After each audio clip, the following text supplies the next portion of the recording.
Bienvenidos a una nueva entrega de Mobility by Bestio. Hoy estamos en las oficinas centrales de EDP España, gracias a Javier Martínez Ríos, al responsable de movilidad eléctrica de la compañía. Este podcast hablamos de movilidad sostenible y yo creo que poder hablar contigo hoy de la movilidad eléctrica, de todo el proceso de electrificación en los vehículos, en el parque móvil de España, es un auténtico privilegio. Así que, Javier, muchas gracias por habernos invitado. Muchísimas gracias a ti, Óscar. Como te decía antes de que empezáramos, me hace mucha ilusión porque además soy un gran seguidor de los podcasts, así que ser yo el que habla, bueno, me da mucha responsabilidad, pero me gusta. Hacerlo además de la mano de un ciclista, pues muchísimo mejor, hombre. O sea, bueno, pues vamos a ver si también, evidentemente, hoy vamos a hablar de coches eléctricos, pero evidentemente todo lo que es la transición energética a una movilidad sostenible también implica la bicicleta y también el tráfico peatonal, ¿no? Lo que quería preguntarte lo primero, Javier, es que, bueno, en todo este proceso de transición energética en el que estamos inmersos, pues bueno, tanto por un tema evidentemente medioambiental como un tema legal y de transición, digamos, a nivel de normativas, también en el caso de EDP esto significa o ha significado un cambio o una modificación o tener que adaptarse al modelo de negocio de hoy en día, ¿no? Sí, es muy interesante esto porque realmente los grandes cambios en la humanidad han venido y vienen muchas veces con el cambio de concepto, de paradigma también, de ¿no? Paradigma respecto al mundo de la energía, ¿no? Y bueno, hay muchos y vendrán muchísimos, y hay muchísimos de los que no puedo hablar porque no tengo ni idea. Tengo la suerte de que trabajo en una empresa como esta que aspira y que lidera muchas cosas este cambio, y sobre todo yo siempre digo lo mismo, tenemos la suerte en EDP de que esto lo vieron personas hace mucho tiempo, y es una empresa que tiene esta misión y este ADN desde hace tiempo, y entonces esto hace que todo cambie, ¿no? Al final, la transición energética, de la que hoy habla muchas más personas, que a lo mejor hablaban otras antes. Es un término que se va incorporando más al lenguaje popular. Claro, es un término además social, porque ya es un término que afecta a la política, a la empresa, a las personas, a nuestra forma de vivir, y que impacta porque hay una necesidad mundial respecto a la adaptación que podamos tener por el cambio climático, pero también, yo también creo que esto es un tema muy importante porque nos hace la vida más fácil y mejor en muchos casos, ¿no? Entonces, tú preguntabas por EDP. Claro, EDP Renovables en el mundo de la generación de energía renovable es un referente mundial. Aquí ya no estamos hablando de España, no estamos hablando de Iberia o Portugal, estamos hablando a nivel mundial. Estamos hablando de estar prácticamente en todo el mundo, de estar en Estados Unidos como un productor fundamental de energía, en Asia-Pacífico, en muchos países, en la mayor parte de países en Europa. Y esto significa que se ha consolidado algo, en la movilidad todavía esto está empezando, ¿no? Sí. Pero que se ha consolidado algo que es una visión. Viene un cambio importante, hay una oportunidad tecnológica que nos da la capacidad, y en esa transición queremos formar parte de una manera, digamos, troncal, esencial, ¿no? La movilidad eléctrica es un producto de todo lo demás, porque es algo muy general, pero la verdad es que esto empieza probablemente en la energía, ¿no? Respecto a la movilidad eléctrica, que es un poco también el tema que nos atañe, lo que dice, esto es una parte importante de todo lo que es la transición energética. Yo creo, Javier, que estamos viendo todos un pequeño parón, por lo menos en la venta de vehículos eléctricos. No sé en qué momento crees o ves que estamos ahora mismo respecto a este cambio, digamos, en el parque móvil en España. Yo me incorporé a trabajar aquí en EDP y a llevar este tema de la movilidad en España en el año 2019, terminando 2019, donde EDP además estaba, sobre todo en la región de Asturias, liderando claramente el tema de los puntos de carga, y cuando en ese momento se ponían puntos de carga decíamos, bueno, es que hay que hacerlo porque en realidad tenemos una responsabilidad social, porque es una cosa que está empezando, porque si no lo hacéis vosotros, ¿quién lo va a hacer? Eso es, porque es electricidad, somos una compañía eléctrica, todo esto, ¿no? Hacer las cosas por responsabilidad en una compañía es muy importante, ser pioneros y cumplir con esto y adelantarnos en las inversiones es muy importante, y creo que en esto EDP siempre ha estado ahí, y otras muchas compañías, porque es algo que realmente está dentro de nuestra forma de hacer las cosas, pero no podremos hacer que esto sea de verdad hasta que esto no tenga sostenibilidad per se, y esto es así, es decir, hasta que haya la capacidad de hacer un negocio en el futuro, ¿no? Entonces, yo, ¿dónde identificaba, para decir eso que decías del año 2022? Siempre vimos que había varias barreras de entrada para los consumidores, ¿no? Una era los puntos de carga, es decir, como el huevo y la gallina, ¿no? Porque claro, el que compra un coche quiere una suficiente red de recarga y no hay suficiente red de recarga, por tanto no hay coches. Nosotros aquí, como nos adelantábamos, pues ya no hacíamos... Es que ya tenías la objeción antes de... No esperábamos a la gallina o no esperábamos al huevo, no sé cuál de las dos es, pero no esperábamos, lo estábamos poniendo, ¿no? Y en el año 2022 yo recuerdo, yo vivo en Madrid, pero trabajo y he venido muchísimo a Asturias, a estas oficinas, y lo he hecho desde 2019 en coche, siempre. Por cierto, hoy no he podido venir en coche, he venido en AVE, que es una maravilla, hay que decirlo, porque además la carretera está con un desprendimiento. Pero he venido en coche y en coche eléctrico. Entonces, claro, he vivido viajar en coche eléctrico en el año 2019 y vivo viajar en coche eléctrico en el año 2024. Y la realidad es que en el año 2024 tengo para parar 15 sitios, ultra rápidos y en carretera. Entonces, la red, la verdad, ya no es un cierto problema. El otro caso que veíamos es la diferencia de precio. Es decir, ¿cuándo habrá una paridad para comprarse un coche eléctrico que no implique que el ahorro está en el uso del coche, ¿no? Porque siempre al final dices, bueno, si calculo los gastos, el coche eléctrico va a ser más rentable, pero si lo tengo que mirar a priori, pues a lo mejor es más caro. En los coches pequeños esto claramente es un reto y no ha llegado. En los coches grandes esto ya llegó. Es decir, hoy un coche, una berlina intermedia, tiene prácticamente el mismo precio que una berlina intermedia premium, pero bueno, igual en eléctrico o no eléctrico, y yo creo que hay alguna marca de coches americanos de berlinas eléctricas que se ven mucho por la calle porque vale lo mismo que el coche de combustión. Es algo que hace unos años parecía un poco una utopía, por lo menos. La realidad es que la mayor parte del mercado no está aquí, la mayor parte del mercado está en un coche que vale para todo y que además es mediano y tiene un precio razonable, porque la realidad es que no todo el mundo tiene dos coches en casa ni todo el mundo tiene un coche grande, ¿no? Entonces, aquí las proyecciones hablaban de el entorno 22, 23, 24, se está produciendo, pero no va tampoco como pensamos. Pero hay una cosa, Óscar, que me preocupa mucho más, y es que esto va por barrios, esto no está igual en todos los sitios. Y cuando decimos que hay un retraso en el mundo del coche eléctrico que es preocupante, la realidad es que España tiene unas ventas y un parque de vehículos eléctricos muy, muy, muy inferior al de nuestros socios y al de nuestros vecinos europeos. Empezando por Portugal, que NDP además lo conocemos muy bien porque la P es de Portugal, ¿no? Y entonces, en Portugal, el 30% de los coches que se matriculan son eléctricos o híbridos enchufables. En España es el 10% y además estas cifras están más o menos estables, es decir, que no crecemos. Esto implica que un país en torno a 4 veces más pequeño que Portugal como es España tiene la misma cantidad de coches eléctricos total en su flota que en España, cuando la flota de España es 4 veces más grande. Quiero decir, flota todo el parque matriculado, ¿no? Sí. ¿Y esto al final qué provoca? Pues provoca que, yo lo siento mucho porque esto puede no ser popular o le puede sorprender a alguien, pero yo lo tengo que decir claramente. En España no es que no haya puntos de carga, es que hay demasiados puntos de carga.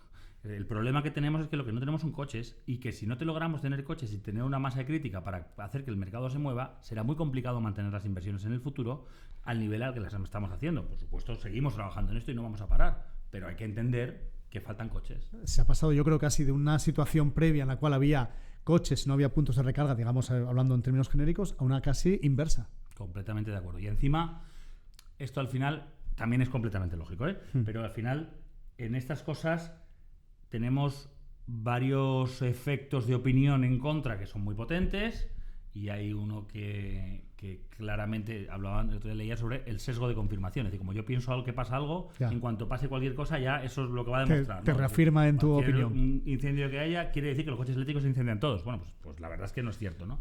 Claro, tuvimos, por ejemplo, una cosa muy curiosa, y es que se defiende todo al mismo tiempo, porque dices, no hay puntos de carga, pero sin embargo hubo una vuelta de Semana Santa el año pasado en un cargador en Valencia donde hubo una cola de coches para cargar. Sí. Totalmente cierto, absolutamente incómodo para los usuarios y negativo, por supuesto, pero la realidad es que la gran mayoría de los puntos están vacíos. De hecho, la realidad la gente lo podrá ver, aunque no es tan obvio, y este es otro de los problemas, no es tan claro en dónde están los puntos de carga, pero la gente podrá ver que la grandísima mayor parte del tiempo están vacíos, ¿no? Entonces, nos quedamos con, ¿lo ves? No hay puntos de carga y además los que hay están todos llenos. No, bueno, no es del todo cierto, ¿no? Y esto es un poco preocupante porque al final uno se queda, al usuario no se le puede liar. Es decir, yo creo, siempre lo he criticado, ¿eh? No creo que sea bueno decir, esto es bueno ya para todo el mundo, en todas las circunstancias, y todo lo demás es malo, porque creo que eso no nos da una buena manera. O sea, tratar a los clientes, a los usuarios, con un dogma no es nada bueno nunca, ¿no? Y a lo mejor en esto tenemos que hacer autocrítica. A lo mejor hemos lanzado algunos mensajes equívocos, pero le estamos equivocando. Es que no somos capaces de darle un mensaje claro. Le decimos, no hay no hay puntos, pero sí hay puntos, pero el coche funciona, pero no funciona, pero es más caro, pero es más barato. Y esto es un problema, porque entonces alguien no compra el coche y ya está. Yo estaba mirando también hace unos días a nivel europeo cuántos puntos de recarga en páginas de la Unión Europea hay disponibles. Bueno, supongo que estos datos se van continuamente actualizando y tengo la impresión de que cuanto más medio rural haya en un país, más en el este de Europa, por ejemplo, menos uso hay de los coches eléctricos, y luego países como Holanda, como los Países Bajos, que está lleno de puntos porque seguramente es un entorno mucho más urbano. Y no sé si esta bipolaridad casi de medio urbano, medio rural, población más joven, población más envejecida, puede ser también uno de los puntos, también de los ejes de trabajo, ¿no? Para conseguir esa concienciación o esa comunicación. Es un punto buenísimo. Además, en EDP y en Asturias esto lo trabajamos desde hace muchísimo tiempo. Pero es cierto, la verdad es que es cierto. Y además España puede estar en esto, puede estar en un sitio en el que hay muchos kilómetros de carretera y en el que no hay grandes concentraciones de población hasta que no llegas a un lugar. Entonces dices, bueno, hay mucho concentrado en unos sitios y en otros poco. La verdad, como te decía, creo que esto ya está bastante solucionado en carreteras principales, pero es verdad que podría no estarlo. Pero fíjate, así que puede ser, y esa correlación yo no la he hecho, pero probablemente tiene muchísimo sentido. Probablemente el coche eléctrico en el medio rural puede llegar más tarde. Vamos a ver, los objetivos que marca el gobierno son, cuando hablamos de coches, no de vehículos, son que para el año 2030 debería haber más o menos 3 millones, 3,4 creo que es, 3 millones de coches eléctricos rodando en la carretera. España tiene 24 millones de coches. Claro. Se matricula un millón de coches al año, así que no voy a pedir que sean todos. Con una porción bastante más importante de la que hay, pero algo más, pudiéramos llegar a esos objetivos y habría mucha gente que seguiría teniendo un coche diésel y no pasa hasta que llegue el momento de que no lo pueda tener. Pero quiero decir, el ciclo de vida de un automóvil en España son de 12, 14 años, o sea que no pasa nada. Incluso, por supuesto, en el ámbito urbano y los coches urbanos, que es verdad que tienen esta diferencia por tamaño, pero claramente tienen un caso mucho más sencillo, porque además pueden aparcar en muchas ciudades, cosa, por cierto, que no debería de pasar. Deberíamos de tener una sola regulación. No puede ser que yo en Madrid pueda entrar en los carriles especiales, aparcar sin el ticket, acceder a zonas de baja regulación y venga a Oviedo y no sepa, es que no lo sé. O sea, bueno, en Oviedo sí lo sé porque vengo mucho. Alguien que viaja mucho no tiene por qué saber todas las ciudades. No lo sé, entonces esto es un problema, pero yo cuando venía aquí y no podía decir, no, si ya no me lo planteo porque me pongo una multa a mí, me lo planteo porque, joder, el de Oviedo a lo mejor no se compra el coche porque no tiene el mismo incentivo que yo que estoy en Madrid. Claro. Pero cuando hablabas del medio rural y de los trayectos largos, hay una cosa que quería compartir contigo que no creo que sea, o sea, que puede ser una excepción que confirma tu estudio, y claramente yo creo que tiene todo el sentido lo que dices. Y es que hay una cosa curiosa, y es que efectivamente los coches eléctricos en el uso urbano tienen un caso claro y han crecido mucho en coches que se cargan en casa y que sirven para desplazamientos más cortos. Este segundo coche, ¿no? Esto que dicen que el 90% de los trayectos se hacen a menos de 10 kilómetros de casa y todo esto.